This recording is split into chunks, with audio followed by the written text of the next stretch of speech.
Hello friends, कशा आहात सर्व. वैष्णवीज मम्मी होम रेसिपी या आपल्या यूट्यूब चॅनलमध्ये तुमचं पुन्हा एकदा खूप खूप स्वागत आहे.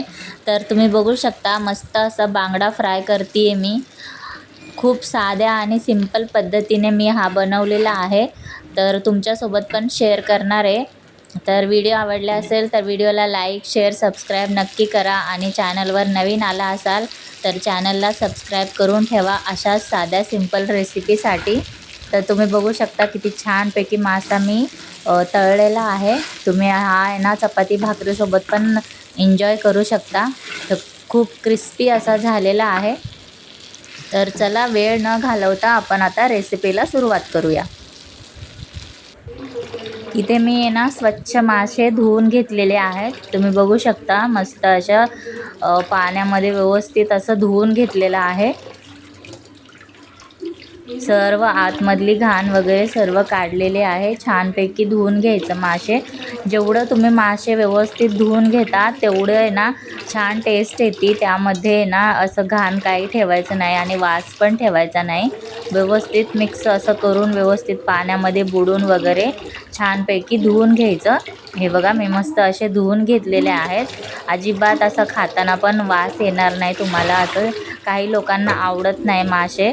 तर तुम्ही अशा प्रकारे स्वच्छ धुवून बघितले आणि केले तर आहे ना तुम्हाला नक्की आवडेल. बघा कसे पांढरे शुभ्र आणि किती छान असे मासे दिसतात ते. तर तुम्ही सर्व प्रकारचे मासे अशाच पद्धतीने छानपैकी धुवून घ्या आणि व्यवस्थित असं त्याला आहे ना बनवा. मी आता रेसिपी तुमच्यासोबत शेअर करते आहे. तर चला एका बाउलमध्ये आहे ना आपण थोडंसं लाल तिखट घ्यायचं, म्हणजे थोडंसंच घ्यायचं. त्यानंतर कांदा मसाला घ्यायचा, थोडंसं हळदी पावडर घ्यायची आणि चवीनुसार मीठ घ्यायचं. एवढ्या माशांना किती मीठ पुरेल यानुसार घ्यायचं. आणि त्यानंतर आहे ना थोडंसं आहे ना मटण मसाला टाकायचा. त्यानंतर अर्धा लिंबू पिळून यामध्ये टाकायचा आणि व्यवस्थित सर्व मिक्स करून घ्यायचं. हे बघा अशा प्रकारे छानपैकी मिक्स करून घ्यायचं.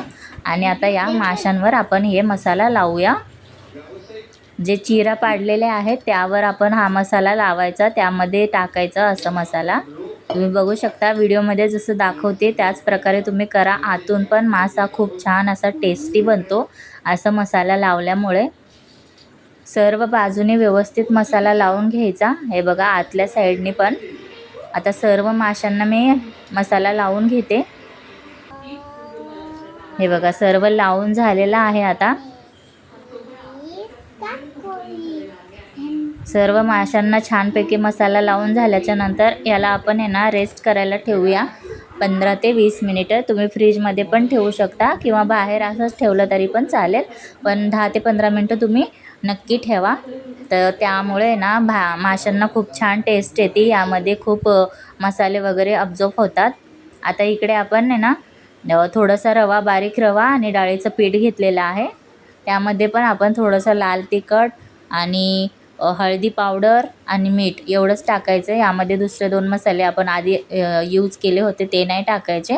सर्व व्यवस्थित मिक्स करून घ्यायचं आणि आता या माशांमध्ये लावून घेऊया. म्हणजे माशांना घोळू या पिठामध्ये व्यवस्थित छान बाजूने ना कोटिंग करून घ्यायची. हे बघा अशा प्रकारे छानपैकी असं मस्त घोळून घेतलेलं आहे मी पिठामध्ये. आता तव्यावर तेल टाकूया आपण.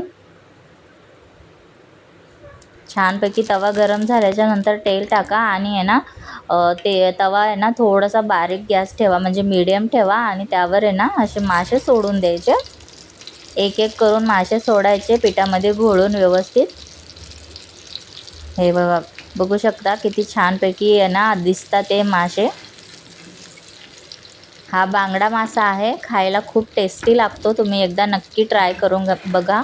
आणि माझ्या पद्धतीने जरी तुम्ही बघितला ना तर तुम्हाला एकदम असं ज्यांना येत नाही ते सुद्धा बनवतील. खूप छान अशी रेसिपी होती आणि खायला खूप टेस्टी लागतात, खूप छान लागतात. तर तुम्ही एकदा नक्की ट्राय करा. हे बघा किती छान खरपूस असं होतं ते हे मासे.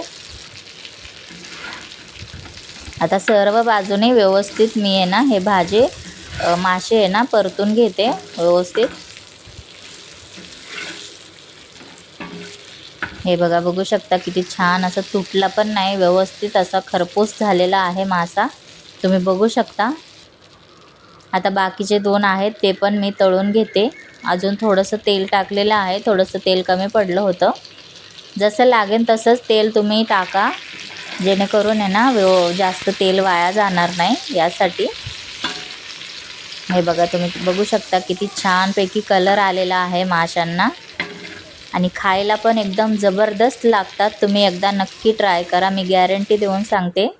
तर आता आपले मासे तयार झालेले आहेत. तुम्ही बघू शकता कांदा, लिंबू, मस्त लिंबू पिळायचा आणि भाकरीसोबत किंवा चपातीसोबत तुम्ही हे मासे खाऊ शकता.